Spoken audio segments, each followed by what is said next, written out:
Welcome to the deep dive. We often think about gaining knowledge efficiently, but today we're taking a slightly different angle. Oh, Yeah, we're looking at this surprising link between philosophy and, well, basically bad manners. We've got some great historical sources lined up.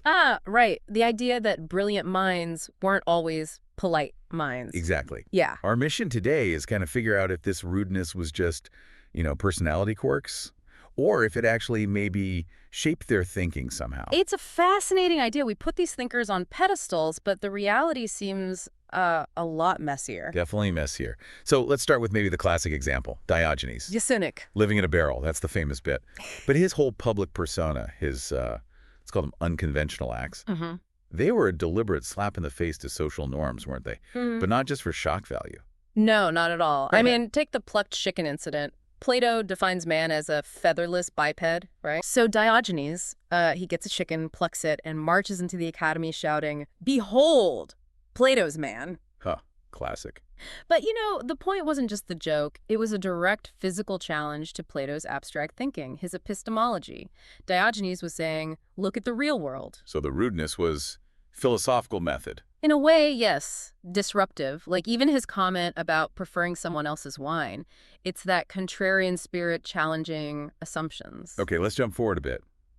Rousseau and Voltaire, now there's some drama. Oh, boy, is there ever. Rousseau writes all this stuff on education and natural goodness. And then sends his own kids to an orphanage. Yeah, The hypocrisy, or at least the contrast, is pretty stark. it really is. And didn't he fall out with Diderot too? Even after Diderot tried to help him out? He did. It points to maybe a certain prickly defensiveness or an inability to reconcile his ideals with, well, practical relationships. And the fight with Voltaire, that just escalated. It was an absolute 18th century flame war. Voltaire calling Rousseau's ideas absurdities. And Rousseau hitting back, accusing Voltaire of conspiracies, even mocking victims of the Lisbon earthquake. Right.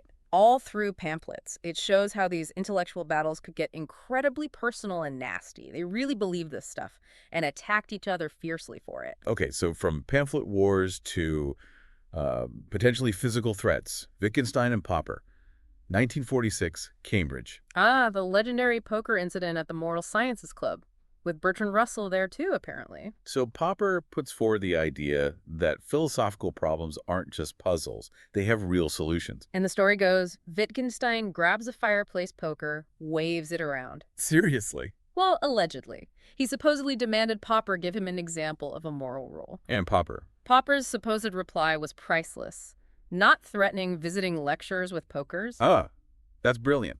But is the story even true? It's heavily disputed, but whether it happened exactly like that or not, the story itself tells you something about the perceived intensity, the high stakes people felt were involved in these philosophical arguments. Right, the legend takes on a life of its own.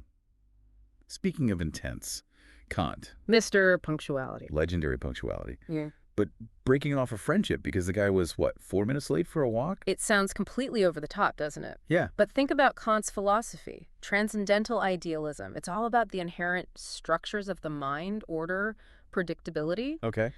So maybe for Kant, his friend being late wasn't just rude. Maybe it felt like a crack in the order of things, a metaphysical betrayal, as one source put it. A metaphysical betrayal over 4 minutes. Wow. Okay. It connects his extreme reaction back to the very core of his rigorous philosophical system. All right, last one, and this one's pretty grim. Schopenhauer. Yes. Not exactly known for his sunny disposition. No kidding. The story is he pushed his landlady down the stairs over noise. Allegedly, yes, there was a dispute and it ended badly. He had to pay her a settlement for the rest of her life. And then when she finally died years later. He wrote that awful Latin joke in his diary, obit anus abit onus. Which means, The old woman dies, the burden departs. oof, that's incredibly callous. It is, and depressingly, it kind of fits, doesn't it? It aligns with his whole philosophical pessimism, his contempt for the world, and frankly, for other people. The behavior seems like an extreme, ugly reflection of his actual philosophy. So when we look back at all these examples, what's the big picture? What are we taking away from this?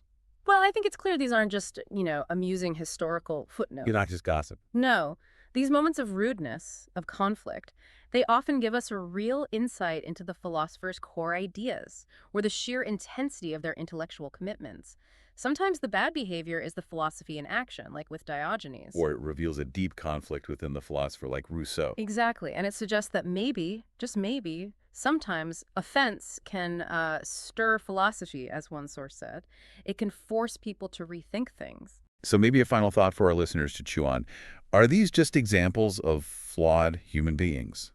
Or does the very nature of philosophy, challenging fundamental ideas, questioning everything, sometimes, inevitably, lead to this kind of friction, this unpleasantness? That's the question, isn't it? Can challenging norms, even rudely, sometimes be necessary to push understanding forward? Like Diogenes asking, is politeness always a virtue when truth is at stake? Something to think about. Thanks for dialing back with us today.